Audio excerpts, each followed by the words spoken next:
Hello बच्चों, नमस्कार। मैं हूं नारायण पटेल आपके अपने चैनल पर। जैसा कि आप सभी को पता है, अटल आवासीय स्कूल प्रवेश परीक्षा 2023 जो 18 जून को पेपर हुए, गोरखपुर मंडल का मुझे पेपर मिला है, जो मैं गणित का पेपर आपको सॉल्व करा रहा हूं। फटाफट आप लोग हमारे साथ मिलकर के इस पेपर को भी कर लीजिए और देख लीजिए किस प्रकार के क्वेश्चन आए थे। जिनके पेपर आ गए वो इनसे काफी हेल्प उन्हें मिलेगी और जिनके पेपर हुए वो अपने आंसर यहाँ से मिला सकते हैं। तो देखिए, सबसे पहले प्रश्न था, यदि 72 और 180 का महत्तम समापवर्त 36 हो तो इसका लघुत्तम समापवर्त क्या होगा। तो चूंकि हमें मालूम है पहली संख्या इंटू दूसरी संख्या बराबर लघुत्तम इंटू महत्तम, तो यहाँ से इसने लघुत्तम पूछा गया है। तो जब आप दोनों को गुणा करके लिखोगे तो लघुत्तम बराबर हो जाएगा उनका गुणनफल। तो दोनों संख्याओं का हम कर देंगे गुणनफल और बटे कर देंगे उसका महत्तम समापवर्त। तो यहाँ से आप इसको निकाल लेंगे, यानी 36 एकम 36 दूना 72, 18 दूनी 36 यानी 360। इसका मतलब उसका महत्तम समापवर्त बच्चों कितना हो जाएगा, 360, जो कि आपको ऑप्शन डी में यहाँ दिख रहा है। चलिए बढ़ते हैं अगले प्रश्न पर। अगला प्रश्न आपके सामने है कि x, ये लिखा हुआ बच्चों x बटे 25 बराबर 196 बटे x। बहुत बार प्रश्न कराया हुआ है। तो हो जाएगा एक्स स्क्वायर बराबर 25 इंटू 196। तो एक्स बराबर आपका अंडर रूट में चला जाएगा, जब स्क्वायर हटता है तो 25 इंटू 196। 25 जो है ये 5 का बच्चों वर्गमूल होता है और 196 14 का होता है, 14 पंजे 70।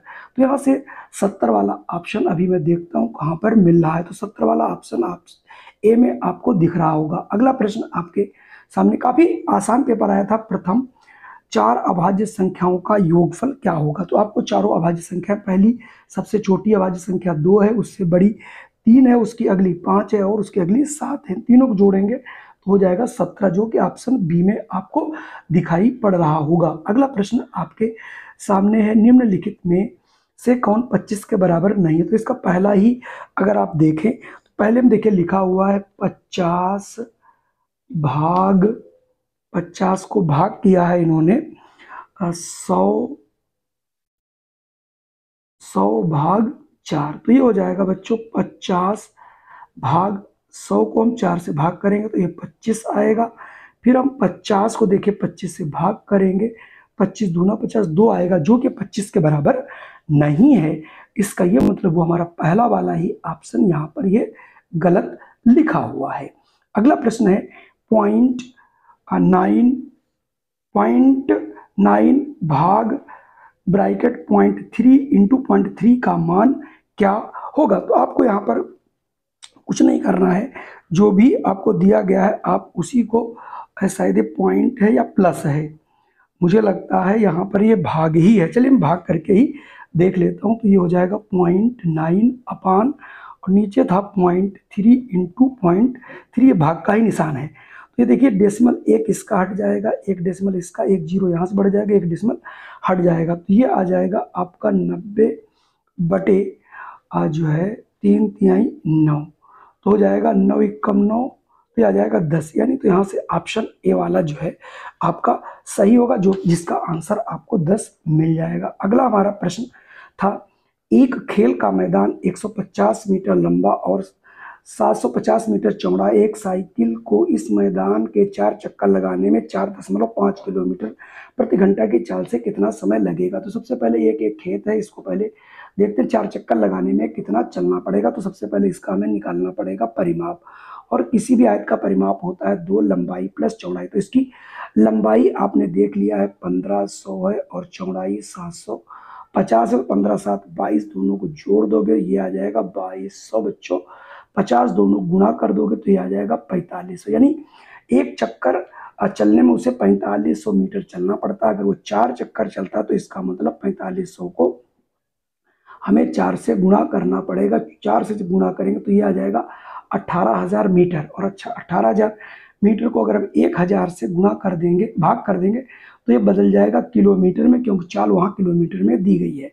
इसका मतलब ये 18 किलोमीटर उसको चलना है। तो उसने पूछा कितना समय लगेगा। तो बच्चों देखिए, समय बराबर क्या होता है, समय बराबर होता है दूरी बटे चाल। चाल आपकी कितनी थी, 4.5, एक डेसिमल आप हटाओगे, जीरो बढ़ाओगे, तो देखिए इसको काट दीजिए, 9 दूनी 18, 9 पचे 45, 5 एकम 5 चक्कू 20, यानी आपको इस यात्रा को पूरा करने के लिए आपको 4 घंटे लगेंगे, जो कि आपको ऑप्शन सी में दिखाई पड़ रहे होंगे। अगला प्रश्न है 150 किसके बराबर होगा? 150 प्रतिशत।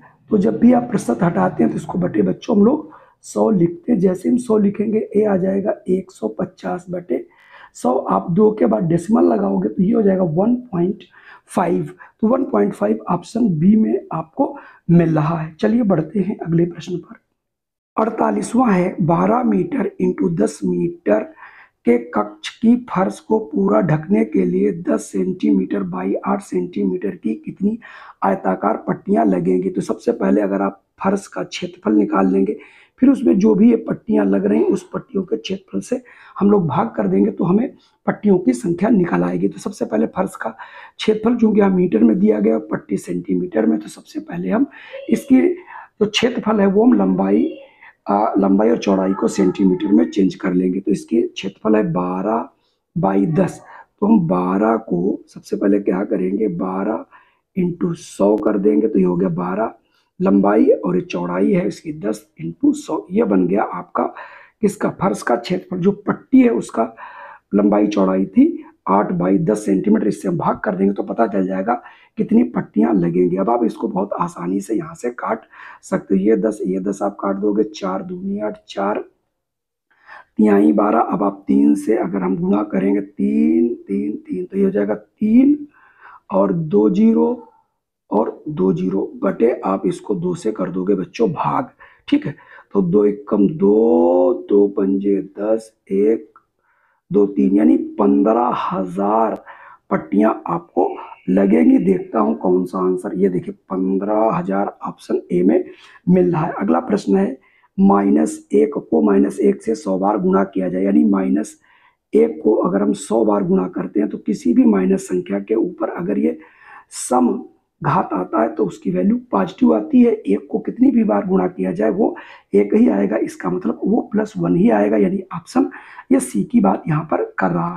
अगला 50वां प्रश्न है 3500 रुपए की राशि 6% वार्षिक ब्याज की दर से कितने वर्षों में साधारण ब्याज पर 4130 रुपए हो जाएगी? तो ये आपका मिश्र धन दिया है, ये मूलधन दिया है, इन दोनों का अंतर कर लेंगे। जब हम 4130 रुपए में से 3500 रुपए आप जब घटाओगे तो आ जाएगा 630 रुपए। इसका यह मतलब हुआ 630 रुपए आपका ब्याज हुआ। तो यहाँ से अगर आप समय निकालना चाहते हैं तो समय बराबर होता है ब्याज, ठीक है, ब्याज इंटू 100 बटे मूलधन। तो मूलधन यहाँ पर बच्चों है 3500 और इंटू दर है 6%। तो ये देखिए दोनों जीरो आप काट लेंगे, 6 से इसे काट देंगे, 6 कम 6, 6 पंजे 30 और 35 कम 35 और 35 तिहाई होता है 105, यानी 3।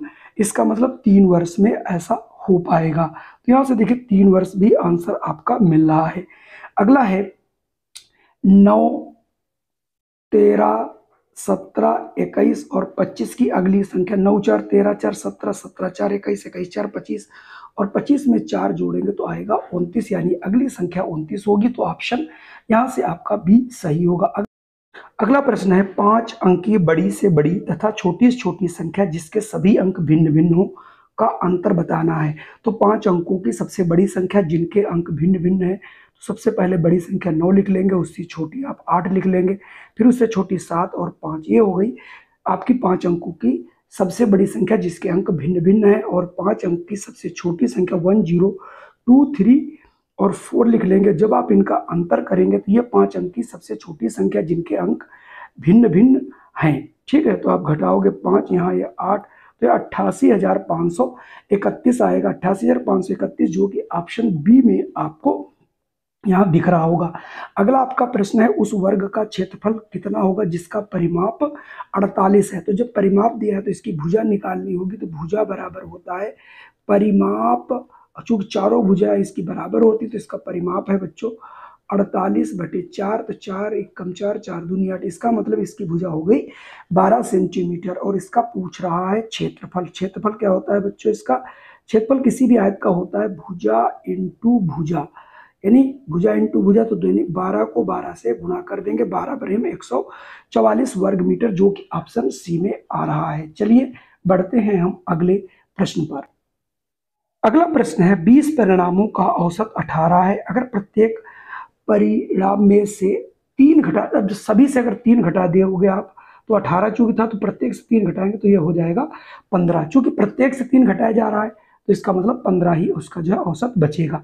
अगला थोड़ा सा आपके लिए जरूर कठिन प्रश्न था कि 12 पुरुष अथवा 15 स्त्रियां एक कार्य को 10 दिन में समाप्त कर सकती हैं, उसी कार्य को 7 पुरुष और 10 स्त्रियां मिलकर कितने दिन में करेंगे। तो हम स्त्रियों को पहले पुरुष में बदल लेंगे बच्चों, इसको बदलने से हमें थोड़ी सी आसानी मिल जाएगी। अगर आप यहाँ से देखें तो आपके सामने यहाँ पर ये देखिए 15 स्त्री लगाओ या 12 पुरुष, तो एक स्त्री बराबर 12/15, और दोबारा आपको 10 स्त्रियां लगाना है, इसलिए एक स्त्री बराबर, तो 10 स्त्री बराबर कितने पुरुष लगाने पड़ेंगे, इंटू आप 10 कर दोगे, 5 दूनी 5 तिहाई 15, 5 दूनी 10, 3 एकम 3 और 3 चक्कू 12, 4 दूनी 8। यानी अगर आपको 10 स्त्रियां लगानी है उनकी जगह 8 पुरुष को आप लगा सकते हो। अब आप यहाँ पर क्या करोगे, यहाँ पर चूंकि आपको 7 पुरुष और 15 से काम कराना था, तो 7 पुरुष तो यही हो गए और 10 स्त्रियों की जगह 8 स्त्रियां, 8 पुरुष लगा सकते हैं 10 स्त्रियों की जगह, तो हो जाएगी 15, 8 7 15। अब आपने फार्मूला पढ़ा होगा M1D1 बराबर M2D2, मतलब ये सब जगह याद रखना है। तो कितने आदमी, हमने 12 आदमी लगाए थे, तो अब हमें कितने दिन लग रहा था बच्चों, 10 दिन।